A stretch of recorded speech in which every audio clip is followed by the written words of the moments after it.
हाँ तो बच्चे लोग चलिए आज हम स्टार्ट कर रहे हैं सहेली के बाद ड्रॉबैक्स ऑफ ओरल कंट्रासेप्टिव्स। ठीक है, वीडियो देखने वाली है। ड्रॉबैक्स ऑफ ओरल कंट्रासेप्टिव में इन लोगों को देखो, एक्चुअली में ओरल कंट्रासेप्टिव कंटेन्स हार्मोन्स। ये मैंने लास्ट क्लास में आप सभी को बताया था कि ओरल कंट्रासेप्टिव में हार्मोन्स होता है, और अगर हार्मोन है तो बॉडी में जो पहले से प्रेजेंट हार्मोन है उसके साथ इंटरफेयर करेगा, और अगर वो इंटरफेयर करेगा तो जाहिर सी बात है कि कुछ ना कुछ साइड इफेक्ट दिखेगा। जैसे इरिटेशन होता है, वॉमिटिंग होता है, हेडेक होता है, एब्डोमिनल पेन होता है, ये सब चीज नॉर्मली देखने को मिलता है। अच्छा, कई बार तो ऐसा भी होता है कि अगर आप ओरल कॉन्ट्रासेप्टिव ले रहे हो तो इरेगुलर साइकिल हो जाएगा, ब्लीडिंग कभी भी स्टार्ट हो सकता है, या फिर हेवी ब्लीडिंग। नॉर्मली जो पैड्स होता है 4-5 घंटे में चेंज करना होता है सर, जो हम पीएचडी में पढ़े थे, एग्जैक्टली नहीं पता, बट हेवी ब्लीडिंग का जो डेफिनेशन है, अगर 1 घंटे में 2 पैड बदलना पड़ रहा हो मतलब कि ब्लीडिंग बहुत हाई है। ठीक है, और ये एक अलार्मिंग सिग्नल है। अगर ऐसा हो रहा है तो कांटेक्ट गायनेकोलॉजिस्ट, अदरवाइज तुरंत से निमोनिया हो जाएगा।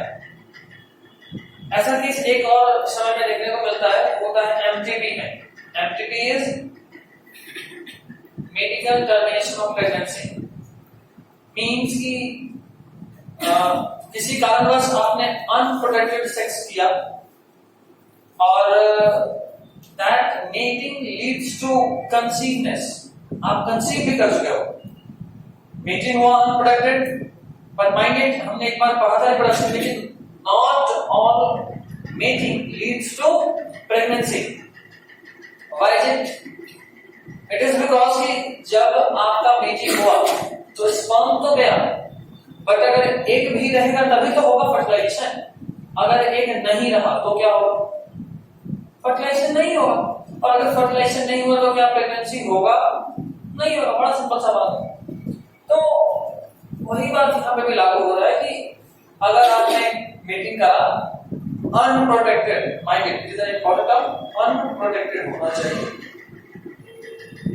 तो आपने अनप्रोटेक्टेड मीटिंग करा without using any contraceptive devices, आपने condom, copper T, oral pills कुछ भी यूज नहीं करा, नेचुरल है। ठीक है, तो अगर मीटिंग हुआ तो जाहिर सी बात है चांसेस आर देयर कि वो कंसीव होगी female. Chances, it is not a guarantee कि फीमेल कंसीव होगी, चांसेस फीमेल कंसीव होगी। अगर फीमेल कंसीव हुई देन इम्प्लांटेशन होगा, और एक्चुअली में कई बार ऐसा होता है कि कंसीव हो गया आपको पता भी नहीं चला। नॉर्मली जिनका साइकिल्स रेगुलर होता है उनको आइडिया होता है कि अच्छा इस डेट को मेरा आना चाहिए था, आज भी नहीं आया, कल भी नहीं आया, परसों भी नहीं आया, 4 दिन हो गया, मींस की कुछ गड़बड़ है। कांटेक्ट गायनेकोलॉजिस्ट, तो आदमी अलार्मिंग सिग्नल होता है। बट अगर आपका साइकिल इरेगुलर नहीं है, कोई वक्त स्किप कर जाता हो या 7 दिन 8 दिन आगे पीछे हो जाता है, तो कई बार ये दिमाग में नहीं होता और प्रॉब्लमेटिक जाता है। आपको कंसीव नहीं होना था, बट किसी केस की वजह से आप कंसीव हो चुके हो और आपको पता भी नहीं चला। ठीक, तो अब क्या ऑप्शन है? Medical termination of pregnancy, MTP act है। एक्चुअली में एक रूल है, एक नियम बना हुआ गवर्नमेंट ऑफ इंडिया की तरफ से कि हम कभी भी एमटीपी नहीं करा सकते। MTP can be done safely till first trimester. First trimester मतलब पहला तिमाही में एमटीपी सेफ होता है। पहला तिमाही में एमटीपी सेफ होता है। पहला तिमाही में एमटीपी सेफ होता है का मतलब ये होता है कि अगर आप फर्स्ट ट्राइमेस्टर में किसी भी तरीके से मेडिकल टर्मिनेशन ऑफ प्रेगनेंसी कराते हैं तो ये उतना बड़ा रिस्क नहीं है, ये उतना बड़ा रिस्क नहीं। ठीक है, बट अगर आप लेट कर दिए 3 मंथ्स के बाद, then there is a risk on the life of female. अब मदर के लाइफ पे रिस्क आ जाता है, इसलिए गवर्नमेंट अलाउ नहीं करता। ठीक है, बट लास्ट ईयर फिर से एक और अमेंडमेंट हुआ एमटीपी एक्ट में, और अब उसके बाद भी हम लोग कर सकते हैं, बट वो जब हम पहुंचेंगे तब पढ़ेंगे। एमटीपी जब एक बार प्रेगनेंसी इम्प्लांट हो चुका, फिर हम क्या करते हैं कि किसी भी तरीके से मेरा काम होता है कि प्रेगनेंसी को मेंटेन करने के लिए जो हार्मोन है, अगर हम किसी भी तरीके से उसको सप्रेस कर सकें। कौन सा हार्मोन प्रेगनेंसी मेंटेन करता है? प्रोजेस्टेरोन। Very good. तो एमटीपी किट जो होता है उसमें टोटल 5 टैबलेट होता है। गायनेकोलॉजिस्ट हमेशा कोशिश करते हैं कि टैबलेट्स के थ्रू ही अबॉर्ट हो जाए। कोशिश ये होता है किसी भी तरीके से सर्जिकल यूज ना करना पड़े, ठीक है। तो पहले जो एमटीपी किट आता है अभी के टाइम उसमें 5 टैबलेट होता है। पहला टैबलेट में होता है माइफेस्टन, MIFEPRISTON। ये अब एक्स्ट्रा है, हम लोग अपने टाइम पे पढ़े थे। माइफेस्टन एक ऐसा हार्मोन है जो एंटी प्रोजेस्टेरोनिक है। क्या है? एंटी प्रोजेस्टेरोनिक। शायद आपको कभी नाम सुने होंगे इमरजेंसी पिल, सुने ऐसा नाम? नहीं। मान लो एट नाइट आपका मीटिंग हो गया किसी के साथ अनप्रोटेक्टेड, ठीक, तो देयर इज ह्यूज चांसेस कि आप इम्प्लांटेशन होगा, प्रेगनेंसी हो सकने का चांसेस तो हो गया ना भाई, फर्टिलाइजेशन हो तो चांसेस तो हो ही है, बहुत हाई हो गया। बट आप चाहते हो कि नहीं हो ऐसा। एक बार अगर इम्प्लांटेशन हो चुका है फिर आपको फीटस हटाना होगा, जबकि एग को फर्टिलाइज होने में कम से कम 48 आवर्स लगता है ना।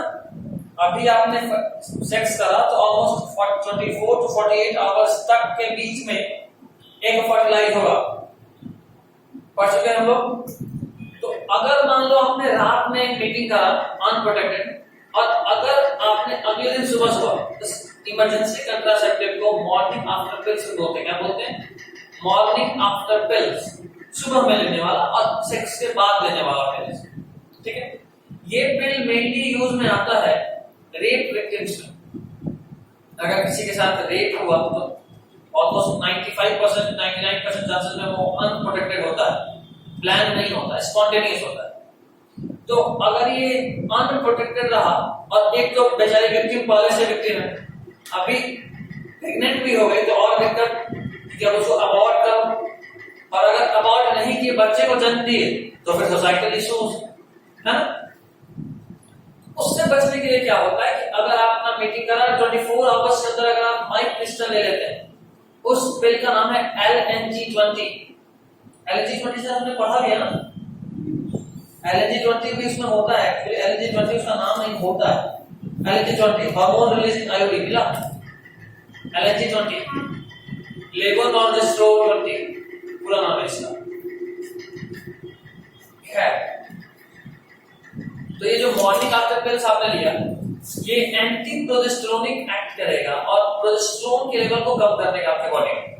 अभी बताओ, अगर आपके बॉडी में प्रोजेस्टेरोन का लेवल बहुत लो हो गया है तो क्या इम्प्लांटेशन हो सकता है? नहीं। और अगर इम्प्लांटेशन नहीं होगा तो क्या प्रेगनेंसी होगा? नहीं। तो आपने मीटिंग करा, 24 घंटे के अंदर आपने माइफेस्टन का गोली ले लिया, प्रेगनेंसी होगा ही नहीं, ठीक। अब अगर प्रेगनेंसी हो चुका है उसके बाद का एमटीपी किट आता है, उसमें 5 गोली 5 टैबलेट, एक टैबलेट आप माइफेस्टन का होता है जो आप लिए, उसके 48 आवर्स के बाद मतलब 2 दिन के बाद आपको बाकी 4 का 4 गोली एक साथ खाना होता है, ठीक है। जो पहला माइफेस्टन आप लिए उसमें कोई प्रॉब्लम नहीं होगा, नॉर्मल आपकी बॉडी को एंटी प्रोजेस्टेरोन का प्रोजेस्टेरोन के लेवल को कम कर देगा। जब अगला 4 गोली आप लीजिएगा, इसको लेने का 3 तरीका हो सकता है, या तो वेजाइना में डालिए, या फिर जैसे नॉर्मल टैबलेट की तरह खाते हैं वैसे खा लिए, या फिर आप उसको अपने टिप या टंग के नीचे दबाकर रखें और ये असल में थोड़ा सा लिक्विफाई हो जाता है। जैसे आप गोली खाओगे वो आपके मुंह में ही पिघल जाएगा।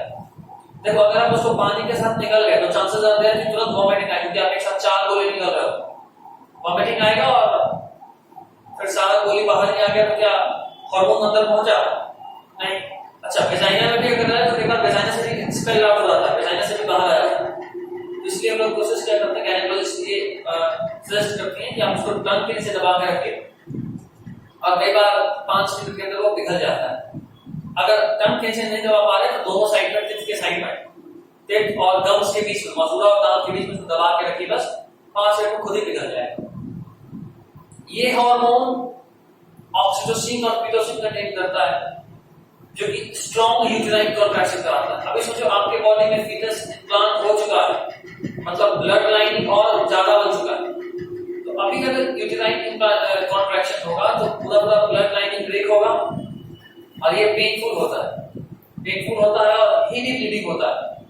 वाला 4 घंटा तो जबरदस्त, 1 घंटे में 2 पैर बदलने वाला नौबत आएगा। उसके बाद धीरे धीरे कम होना शुरू होता है और ऑलमोस्ट 10 डेज तक थोड़ा थोड़ा होता रहता है, ठीक है। और ये पेनफुल भी होता है कि आपने दवा लिया है, यूट्राइन कॉन्ट्रैक्शन हुआ है, अंदर में सोचो आपका कुछ मांस का टुकड़ा टूटकर जबरदस्ती तोड़कर ऊपर पहुंचा गया, सिकुड़ सिकुड़, जैसे कपड़ा को कैसे निचोड़ते हैं पानी, यूट्रस वैसे कॉन्ट्रैक्ट होता है, तब जाके फीटस बाहर आता है। तो हेवी ब्लीडिंग और पेन भी बहुत हाई होता है, इस वक्त अक्सर पेन किलर लेना पड़ता है। और ये उतना भी हाई पेन नहीं है कि आप पेन किलर लेकर नहीं सकते, पेन किलर ले लीजिएगा तो सोने लायक हो जाएगा, आप सो सकते हैं। खत्म नहीं होता है क्या पेन एकदम से जीरो कैसे हो जाएगा? एकदम से जीरो होने का मतलब उस जगह को शून्य कर देना, तो फिर से हेल्दी नहीं। Pain sometimes more healthier. और इसके बाद फिर मतलब अगर ये लगातार कंटिन्यू रहा, एक बार की एमटीपी कैटकिट के थ्रू तो उतना दिक्कत नहीं, बट अगर बार बार यूज कीजिएगा एमटीपी कैट तो अगेन आपकी बॉडी को हायर लेवल ऑफ हार्मोन्स आदत होगा और ये आपको धीरे धीरे स्टेराइल बना देगा, स्टेराइल बना देगा, मतलब फिर कंसीव होगा ही नहीं, ठीक है, क्योंकि यूट्रस वीक हो जाता है। कुछ तो यूट्रस का मैंने आपको इमेज भेजा था, इतना छोटा होता है, तो क्या लगता है तुम्हारे बॉडी में इतना बड़ा यूट्रस होगा? इतना सा नहीं है, एक बिखरा है, वो इतना सा दिख रहा था भैया, वो से खींचा वाला बच्चे, तो सीजर का जो पकड़ने वाला था ना उसके जितना वो लग रहा था, और ओवरी वगैरह तो कुछ दिख ही नहीं रहा था, हार्ट लग रहा था, सिर्फ यूट्रस था, हार्ट का पिक, ओवरी कहां से आएगा? सिर्फ यूट्रस। तो फिलामेंट ट्यूब के साथ कनेक्टेड होता। फैलोपियन ट्यूब अंदर ही छोड़ी है, आप कर रहे थे ये, तो कर लो, जब पेशेंट सीधा ऊपर पहुंचेगी। मेरे पहचान का कोई था जो किया है, फोटो आपको भेजा। हाँ तुम लोगों को दिखाना था यूट्रस, इसलिए स्पेशली मंगवाया, बोले भेज यूट्रस जरा। और सोचो इम्प्लांटेशन भी इतना ज्यादा होता है कि जब फीटस बड़ा होता है, ऑलमोस्ट 8-9 मंथ का होता है, सोचो कितना ज्यादा पेनफुल जाता है, उसके अंदर कितना बड़ा फीटस रहता होगा, सोच लो। वो इतना ही इरेक्टाइल होता है, प्लास्टिक बलून की तरह। चलिए हम लोग ड्रॉबैक्स देखिए। अच्छा, ओरल कॉन्ट्रासेप्टिव का एक ड्रॉबैक ब्रेस्ट कैंसर भी है, ठीक है। अच्छा भाई, पेन किलर लेने के लिए कोई मना क्यों करता है? पेन किलर लेना मतलब उस जगह को शून्य कर देना, शून्य करना मतलब उस जगह से जो भी न्यूरॉन्स आ रहा है उसको ब्लॉक कर देना। न्यूरॉन ब्लॉक कर देने तो फिर लगातार अगर होने लगा तो फिर उसको पैरालिसिस वाला हालत हो जाएगा, उस जगह से कोई सेंसेशन ही नहीं आएगा। हाँ, अगर लगातार लेंगे तो पेन किलर से लगातार तो लेना चाहिए, बॉडी को आदत हो जाता है। एक्चुअली में पेन किलर कुछ और नहीं, ड्रग्स होता है, मॉर्फिन, कोडीन, कोकीन, हेरोइन। अच्छा, हीरोइन तो नहीं रहता होगा, कोकीन नहीं रहता होगा। अच्छा ठीक है, पढ़ना है, एनसीईआरटी में पढ़ना है, इंतजार करो। हाँ, वो पढ़ चुके हैं। पेन किलर मिला होगा? नहीं, बिल्कुल होता है। जितना बड़ा ऑपरेशन करना है उतना हाई लेवल का पेन किलर यूज करते हैं, और जितना हाई लेवल का पेन किलर मतलब उतना स्ट्रॉन्गर ड्रग। मॉर्फिन छोटा मोटा वगैरह यूज करते हैं।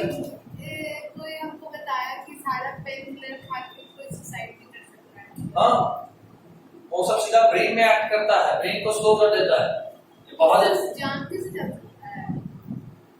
ब्रेन को हार्ट को ऑर्डर देना है, ब्रेन को किसी ऑर्गन को ऑर्डर देना, भाई ये काम कर, ऑर्डर जाके ही नहीं पा रहा है। रियली होगा। रियली तो क्या, सब लोग ना ड्रग लेने मिलता है, भी कभी ड्रग, कभी ड्रग ली है, देखी है? देखियो कौन सा ड्रग? असलियत में कोई देखा है? कोई भांग नहीं देखा। हाँ, भांग देखे भाई। भांग का तो फूल भी होता है। हाँ, मेरे घर में पेड़ दिखा। पेड़, वाह, हम तो चबा भी चुके उसको। हाँ, सूखा सूखा रहता है, उसको खाओगे तो बहुत मजा आएगा। मतलब खा के भी देखिए। हाँ, हम खाए, मतलब होली के टाइम में हम सारे भाई बहन को खिला के सब लोग पगला गया, सब तेरे को ढूंढता हो, कहाँ गई वो लड़की? किसी का तो सर दुख रहा था, अरे नहीं भाई अब तो नहीं करना है, कुछ तो कमेंटिंग भी कर दिया। कमेंटिंग होना ही, पागल हो तुम। Next, experiment. इंजेक्टेबल और इम्प्लांट्स, इंजेक्टेबल और इम्प्लांट्स, इंजेक्टेबल और इम्प्लांट्स, इंजेक्टेबल और इम्प्लांट्स। अब ठंडा हो गया नहीं? ठंडा बोलो।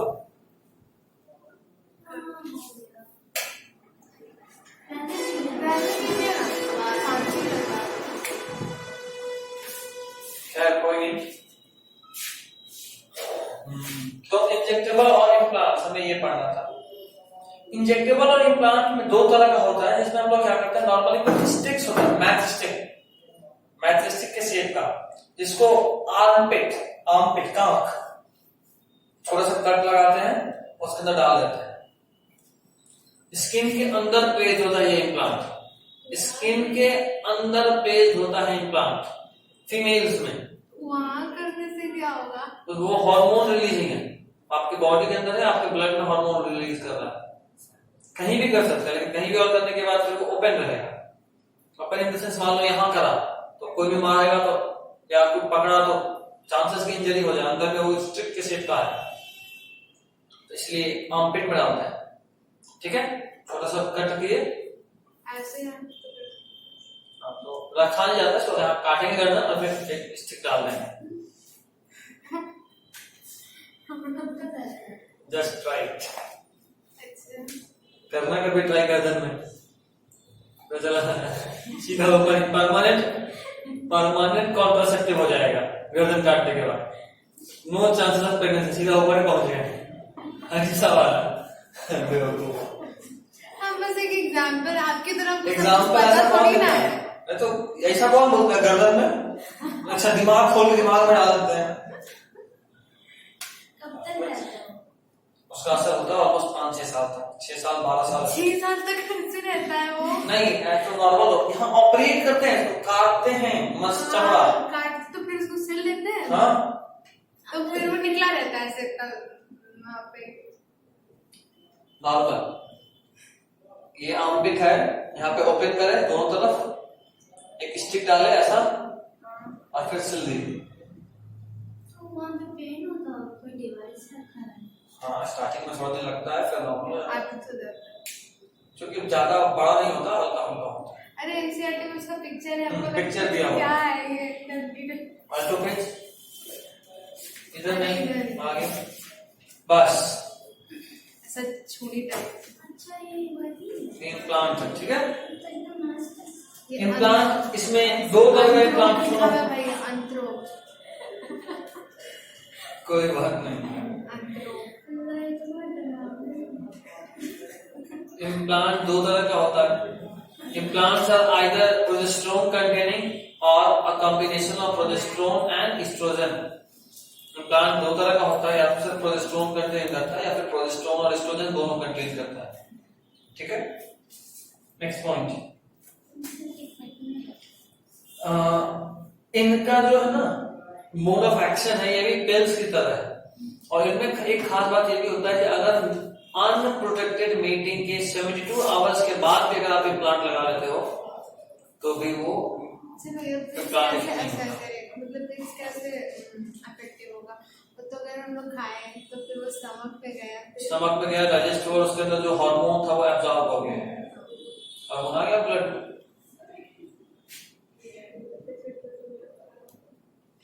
Next comes the surgical method.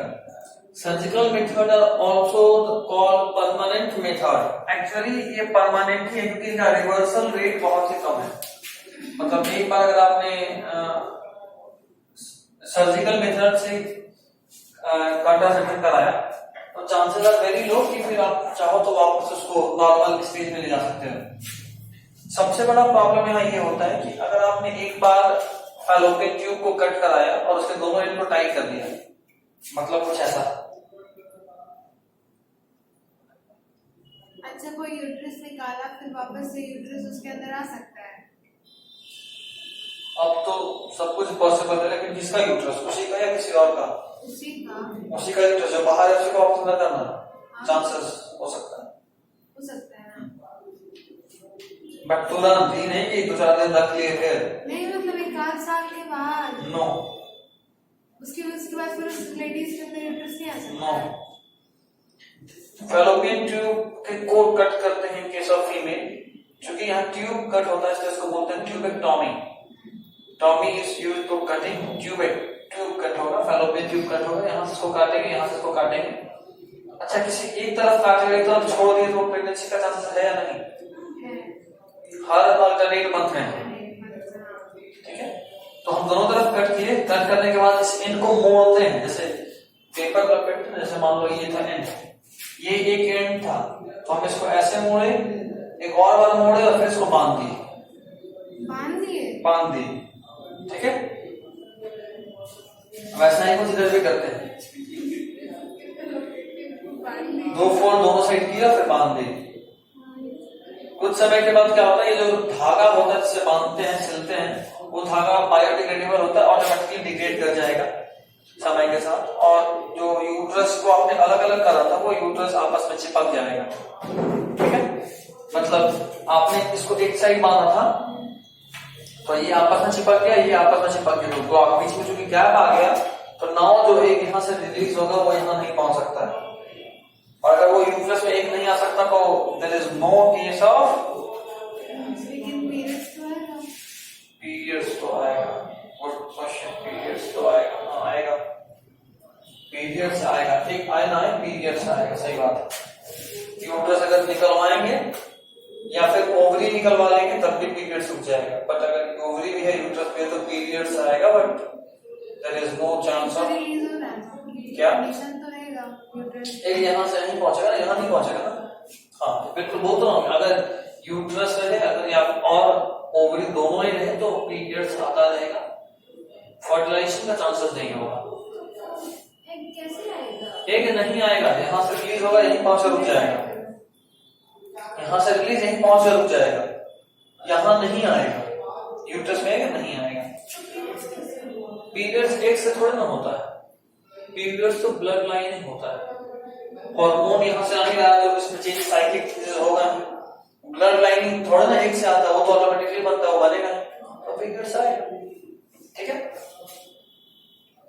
ये रहा ट्यूबेक्टॉमी, फैलोपियन ट्यूब का कटिंग। नेक्स्ट इज वेसेक्टॉमी, ये मेल में होता है, वेसेक्टॉमी इज मेल। इसमें वास डिफरेंस को कट करते हैं, vas deferens, the duct will conduct sperm from testis to penis, वो रास्ता, वो डक्ट जो टेस्टिस से पेनिस तक स्पर्म लेकर जाता है उसको क्या बोलते हैं, vas deferens, and the cutting down of vas deferens is known as vasectomy. यहाँ भी सेम चीज करते हैं, एक बार वास डिफरेंस को काटने के बाद 2 राउंड फोल्ड करे और फिर टाई कर दिए। हमारे इंडिया में वेसेक्टॉमी नहीं होता मतलब ये नहीं गवर्नमेंट बैन किया, नॉर्मली लोग नहीं कराते, सिर्फ ट्यूबेक्टॉमी कॉमन है, इसलिए क्योंकि उनको लगता है कि अगर वेसेक्टॉमी एक बार करा लिए तो मेल हार्मोन्स खत्म हो जाएगा, फिर मेलनेस खत्म हो जाएगा, मेलनेस मतलब बॉडी फेमिनिन हो जाएगा। ऐसा नहीं होता है, ऐसा नहीं होता। नॉर्मली एक बात सच है भी, वो ये कि अगर हमारे बॉडी में टेस्टोस्टेरोन है तभी हम मेल हैं, टेस्टोस्टेरोन अगर हमारे बॉडी से माइनस कर दिया जाए तो हमारा बॉडी भी धीरे धीरे फीमेल की तरह डेवलप कर जाएगा, ठीक। फीमेल की तरह बॉडी होने का मतलब ये नहीं कि वेजाइना आ जाएगा, यूट्रस आ जाएगा, no it is not like that, breast आ जाएगा, नहीं, ये नहीं होना, ये बाय बर्थ होता है। तो आपका पूरा ऑर्गन्स ये मेल वाला ही रहेगा, लेकिन आपके बॉडी में फीमेल हार्मोन का डोमिनेंस होने की वजह से आपका बॉडी का जो मैस्कुलिनिटी है, बॉडी जो हार्ड होता है मेल्स में, बियर्ड या मेल का जो अलग अलग पैटर्न्स होता है जो मेल में पूरे बॉडी पे, हाँ सेकेंड कैरेक्टर जो लाइफ में बर्थ के बाद आता है, बर्थ में जो ऑर्गन बन गया ऑर्गन तो वही रहेगा, ऑर्गन चेंज नहीं होगा, जो बाद में कैरेक्टर्स आता है वो कैरेक्टर चेंज हो जाएगा, इससे बियर्ड ये सब का अपीयरेंस सब नहीं होगा। इसका ठीक उल्टा भी है, अगर किसी फीमेल में टेस्टोस्टेरोन का इंजेक्शन दें इसका मतलब ये नहीं कि उसका सेक्स ऑर्गन चेंज हो जाएगा, नो। हाँ, बियर्ड का अपीयरेंस हो जाएगा, बॉडी पे हेयर्स आ जाएगा, ये सब होता है और ये कॉमन है। अक्सर ऐसा होता है किसी किसी फीमेल्स में कि बियर्ड आ गया, it's common, it is not like something अजीब है, नो। और फिर उसका बॉडी भी स्टिफ हो जाएगा। बॉडी भी स्टिफ हो जाएगा। उन लोगों को हार्मोनल ट्रीटमेंट देना पड़ता है, हार्मोनल ट्रीटमेंट, क्योंकि वो स्टेराइल भी कर देगा फीमेल को। खैर, ये मेल और फीमेल दोनों में हो चुका। Next comes the MTP, medical termination of pregnancy. इसके लिए जो एक्ट है, the act for MTP was passed in India in 1971। और भी है फीमेल स्टरलाइजेशन, बताओ क्या? Tubal ligation. ठीक है, ट्यूबल लाइगेशन, ये पूछना नहीं है इसलिए स्किप कर रहा था, बट चलो सुन लो। ट्यूबल लाइगेशन जो होता है, ये एक्चुअली क्या होता है कि फीमेल्स में जो फैलोपियन ट्यूब है, उस फैलोपियन ट्यूब को लैप्रोस्कोपी से ब्लॉक कर देते हैं। लैप्रोस्कोपी मतलब आप जानते हैं सर? नहीं। अगर जान पहचान में किसी का हाल फिलहाल मतलब पिछला 4-5 साल में ऑपरेशन हुआ हो किसी भी चीज का, तो एक नया टर्म आपने सुना होगा, लैप्रोस्कोपी। नॉर्मली ऑपरेशन में हम लोग क्या करते हैं कि पूरे बॉडी को कट करते हैं, जहां ऑपरेट करना है वहां कट किए और कट करने के बाद ऑपरेट करें। बट आजकल अगर छोटा मोटा ऑपरेशन है, मतलब ये कि ये आपका पेट है और फीमेल इज प्रेग्नेंट, हमको डिलीवरी करना है, यहां से कट करते हैं कैंची से, सॉरी ऐसे काटते हैं, एक ऐसे कैंची घुसाए गर्म करके, कैंची को बहुत गर्म किया जाता है। गरम नहीं किया जाता है, बहुत तेज नीडल लाइक तरफ से काटा जाता है, नीडल जैसा कुछ होता है, उससे हल्का सा काटा, वो हल्का कट होता है, उसके बाद फिर कैंची यूज करते हैं, सीजर। और जो तुम्हारा नीडल लाइक है वो भी गर्म किया जाता है, एकदम रेड हॉट, और तेज हो जाएगा उससे औजार। मम्मी को ये सब फील नहीं ना होता है? वैसे तो कुछ फील नहीं होगा, क्योंकि उसको सुन लिया, बेहोश किया जाता है, फटाफट ऐसे एक बार किया, फटाफट कट गया। ठीक है। अच्छा, ऑपरेट ऐसे नहीं करते, ऐसे करते हैं। इसका कारण ये है कि ऐसे, मतलब अगर काटना तो ऐसे काटेंगे। अगर मान लो यही पेट काटना है, 2 तरीका हो सकता है, ऐसे काटेंगे और ऐसे खोलेंगे, या ऐसे काटेंगे और ऐसे खोलेंगे। हम लोग ऐसे काटते हैं। उसका कारण ये है कि अगर ऐसे काटेंगे तो जितना मसल फाइबर है सब कटेगा, जोड़ने में टाइम लगेगा, स्कार ज्यादा गहरा होगा। क्योंकि अगर ऐसे काटेंगे तो सिर्फ कुछ ही मसल फाइबर हर्ट होंगे, और कुछ ही मसल फाइबर डैमेज हुआ है तो वो हीलिंग थोड़ा फास्ट होता है। ठीक। अच्छा, ऐसे ब्लड लॉस कितना होगा? एक तरफ से लगातार ब्लड निकल रहा होता है, एक तरफ से लगातार ब्लड चढ़ रहा होता है, बाल्टी बाल्टी खून निकलता है, थोड़ा बड़ा थोड़ा ना। मम्मी बताते टिक-टाक खून बाल्टी बाल्टी दूसरे साइड किसी के खून चढ़ाते रह जाता है। जिस तेजी में ब्लड लॉस हो रहा हो, उसी तेजी में ब्लड को रिप्लेनिश भी किया जा सकता है, तो बीपी लो होगा, अचानक से बीपी गिरेगा, पेशेंट का डेथ हो जाएगा। खैर, तो हम लोग जो ओपन करें, कट किए नॉर्मली, और उसके बाद मान लो पेट था, पेट निकाल दिया, ऐसा कुछ। पेट कैसे निकालते हैं? अबे मेरा मन है हाइपोथेटिकल ऑपरेशन डिजाइन करें। नहीं है, लीवर, पेट नहीं। चलो किडनी निकालते हैं, किडनी आएगा, कितना है ठीक, ये निकला। दूसरा तरीका ये है कि हम लोग पेशेंट में से 3 छेद करते हैं, ड्रिलर से 3 जगह छेद। वो तो बाईपास सर्जरी करते हैं। नहीं, बाईपास सर्जरी उसको नहीं बोलते, बाईपास सर्जरी बोलते हैं कि थाइस के पास से वेन के थ्रू पहुंचा जाता है, या फिर आर्म के पास क्या पता है? आर्म के पास से, मेनली थाई के पास से करते हैं क्योंकि वहां वेन थोड़ा बड़ा होता है, आर्म के पास से भी कर सकते हैं।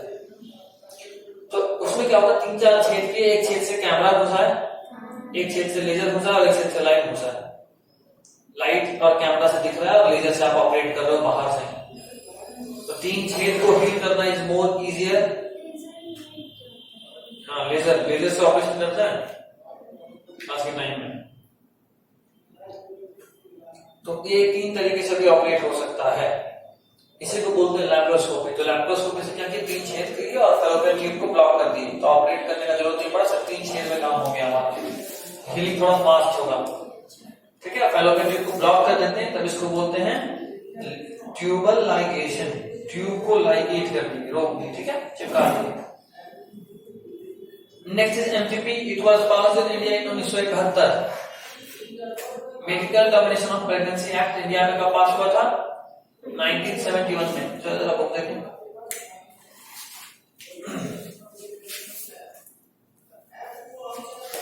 नया वाला है ना, कुछ चेंज हुआ है। कौन है शाहजिया फूल, कितना नाम है तेरा, स्कूल का, स्कूल जाती कहाँ जो तो कौन, अच्छा है, पता चल गया, क्योंकि रिजल्ट से पहले हम सबका एडमिट कार्ड ले लेते हैं। नहीं, हाँ देखे थे आप, तो ध्यान नहीं दिए। शाजिया का मीनिंग था, किसका, शाजिया का मीनिंग था। अच्छा क्या था? हाँ, क्या है मीनिंग? 2 लाइन में था जो भी था। Rare, exotic. इसका मीनिंग बता दो। एक्सोटिक का मीनिंग नहीं पता, स्ट्रेंज, फॉरेन, स्ट्रेंज जो मतलब पॉजिटिव स्ट्रेंज।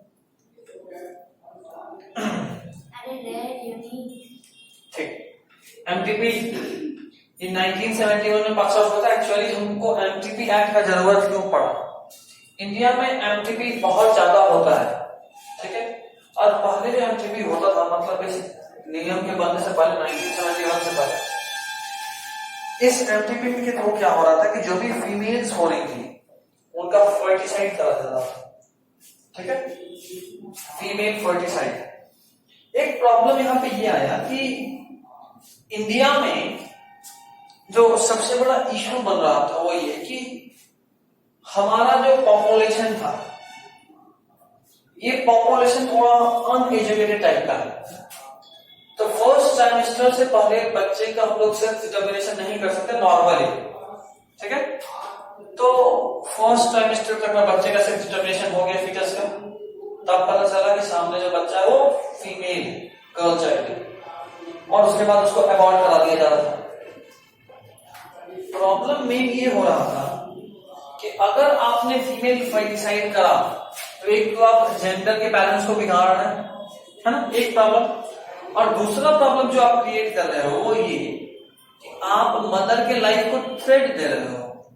मदर के लाइफ को थ्रेट देने का मतलब ये है कि नॉर्मली मदर 3 वीक से पहले अगर अबॉर्शन रहा तो उसका लाइफ थोड़ा सेफ होता है, बट 3 वीक के बाद तो आपको पता ही चला कि जो फीटस मदर के वोम में है वो फीमेल है, और उसके बाद आपका प्लानिंग शुरू हुआ कि मुझे इसे अबॉर्ट करना है। प्लानिंग में टाइम गया, डॉक्टर के अप्रोच करने में टाइम गया, फिर कुछ मेडिकेशन होता है, उसके बाद ही अबॉर्शन होता है। ले दे के 5-6 वीक हो गया, सॉरी फर्स्ट ट्राइमेस्टर पार कर गया, 3 महीने के बजाय 4वां महीना हो गया, 5वां महीना हो गया। Now there is huge risk on females. समय जैसे जैसे बीतेगा फीमेल के लाइफ में थ्रेट उतना ज्यादा हो जाएगा, और सोसाइटी के प्रेशर में फीमेल को अबॉर्शन भी कराना पड़ता है। फैमिली प्रेशर बोले कि सोसाइटी का फैमिली इंतजार करके बच्चे को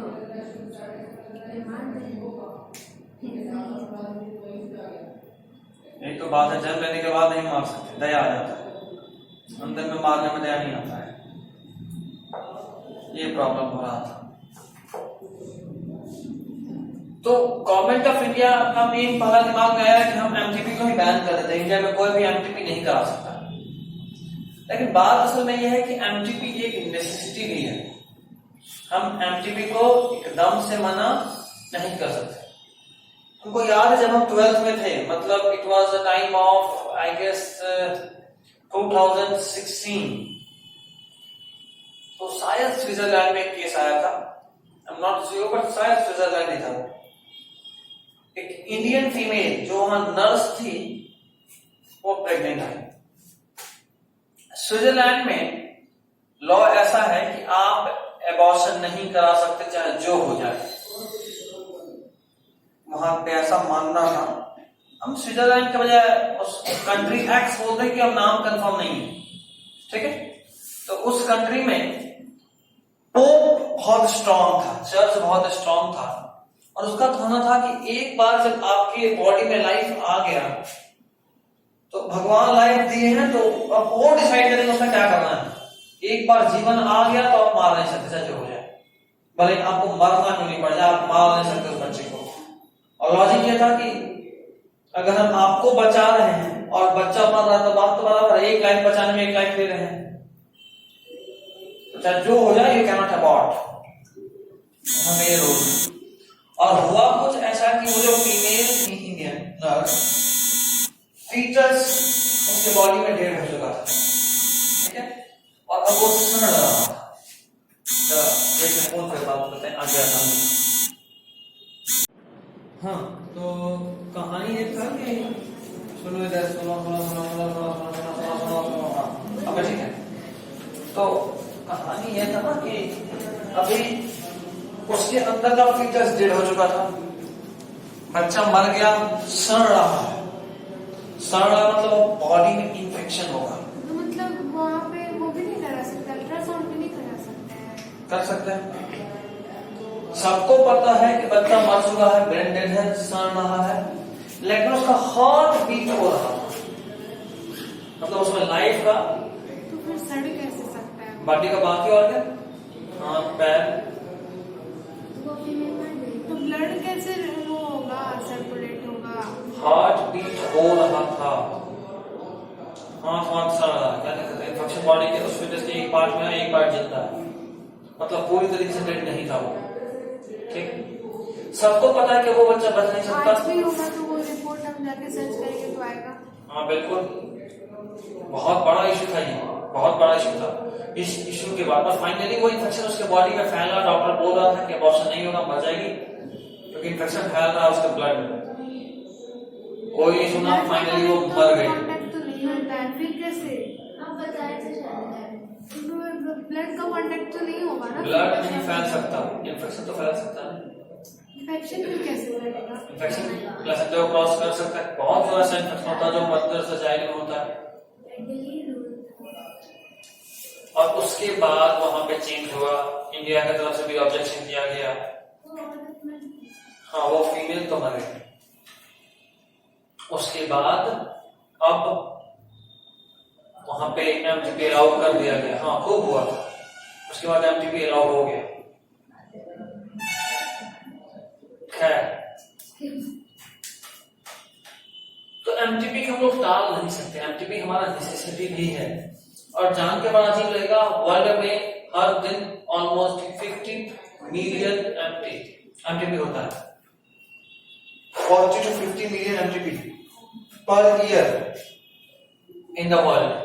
40 to 50 मिलियन एमटीपी, 40 से 50 मिलियन एमटीपी हर साल होता है। हाँ, तो कितना बच्चा जन्म लेने से पहले एमटीपी के थ्रू मारा जाता है, समझे? एक साल में मतलब 50 मिलियन। हाँ, almost 1/5 of total number of conceived pregnancy, मतलब हर 5 में से 1 प्रेगनेंसी पूरी दुनिया का एमटीपी के थ्रू अबॉर्ट किया जाता है। हर 5 में से 1 प्रेगनेंसी दुनिया का एमटीपी के थ्रू अबॉर्ट किया जाता है। कोई दिक्कत? आगे तो एमटीपी एक्ट आया 1972 में, बड़ा इंपॉर्टेंट बात है। वो बोला क्या था? वो बोला ये था कि MTP safe in first trimester, मतलब पहले तिमाही में टोटल प्रेगनेंसी को हम लोग 3 पार्ट में बांटे, first trimester, second trimester, third trimester. 9 महीना को 3-3 महीने के 3 ग्रुप में बांट दिए। 9 महीना को टोटल प्रेगनेंसी कितने दिन था? 9 मंथ, 9 महीना। उस 9 महीना को 3-3 महीने के 3 पार्ट में बांटे। पहला तिमाही में, फर्स्ट ट्राइमेस्टर में अगर प्रेगनेंसी होगा तो it is almost very simple to abort that pregnancy, but जैसे जैसे समय गुजरेगा it becomes tough to abort, okay, because of increased risk of females life. Mother के लाइफ पे लगातार रिस्क एक बहुत अच्छा कदम उठाते हुए 2017 में medical termination of pregnancy amendment act लेकर आया 2017 में। देखो ये उसी वक्त का बात है जब हम 12th का बोर्ड दिए थे। 2016 में ये केस हुआ, 2017 में चेंज हुआ, और वो चेंज ये बोला, according to this act, a pregnancy may be terminated on certain considered ground within the first 12 weeks of pregnancy। पहले 12 सप्ताह मतलब पहला तिमाही, 12 सप्ताह मतलब 3 महीना, पहले 3 महीने में आप किसी भी प्रेगनेंसी को कभी भी अबॉर्ट कर सकते हैं। कोई एक भी गायनेकोलॉजिस्ट अगर बोल रहे कि ठीक है कर लो तो कर लो, ठीक ना। अगर प्रेगनेंसी किसी भी तरीके से 12 महीने से ज्यादा हो गया, सॉरी 12 सप्ताह मतलब 3 महीने से ज्यादा हो गया, लेकिन 24 सप्ताह मतलब 6 महीने से कम है, 12 महीने से ज्यादा, 24 महीने से, 3 महीने से ज्यादा, 6 महीने से कम, अगर ऐसा हुआ तब अगर एमटीपी कराना आपका मजबूरी है, एमटीपी कराना आपका मजबूरी है का मतलब ये कि ये बात आपको प्रूव करना पड़ेगा कि अगर हम इस प्रेगनेंसी को कंटिन्यू करें तो भी बच्चा बच नहीं पाएगा, बच्चा अबॉर्ट हो जाएगा, या फिर मां नहीं बच पाएगी, या फिर बच्चा जन्म तो ले लेगा, बच भी जाएगा, लेकिन कुछ ऐसे बीमारी के साथ जन्म लेगा कि पूरा जिंदगी वो बेचारे का दर्द हो जाए, मतलब पूरा जिंदगी वो सफर करे। मान लो एक्यूट लेवल का कोई कैंसर है, उसको पूरा बॉडी का पैरालिसिस है, इस तरह कोई ऐसा बीमारी जिसका इलाज लोग नहीं कर सकते, या फिर लाइफ थ्रेटनिंग बीमारी जो उसके लाइफ की क्वालिटी को एकदम से घटा दे, तो भी आप अबॉर्ट करा सकते हैं। लेकिन अबॉर्ट कराने का उस वक्त जो रूल है वो बदल जाएगा। रूल ये हो जाएगा कि अब आपका प्रेगनेंसी जो अबॉर्ट हो रहा है वो किसी एक डॉक्टर के कहने पे नहीं बल्कि 2 डॉक्टर के कहने पे होगा, और दोनों डॉक्टर का स्ट्रॉन्ग रिकमेंडेशन होना चाहिए कि you need to abort that foetus. Female के लिए भी हेल्थ का जबरदस्त इश्यू बन रहा है क्योंकि 3 महीने के बाद हो चुका है, 3 महीने से कम वाला भी, 1-2 महीने वाला भी कितना पेन वेन होगा, ब्लड आएगा, बता चुके हैं। 4 घंटा हैवी ब्लीडिंग फिर धीरे धीरे कम होगा और अगला 10 दिन तक चलेगा, तो ये और कम है। हाँ तो उसमें तो सारा ब्लड निकल जाएगा। हाँ तो खून तो निकलता ही ना, लगातार खून निकलता और चढ़ाया भी जाता है। चलिए आज के लिए सिर्फ इतना ही। अगले क्लास में हम लोग सेक्सुअली ट्रांसमिटेड डिजीज और इनफर्टिलिटी पर क्लास को ओवर कर देंगे, चैप्टर पे खत्म कर देंगे, ठीक है। अगले क्लास में तो पक्का ही खत्म होगा। अगले क्लास में जेनेटिक्स, हाँ जेनेटिक्स स्टार्ट करेंगे। चलिए this is all for today.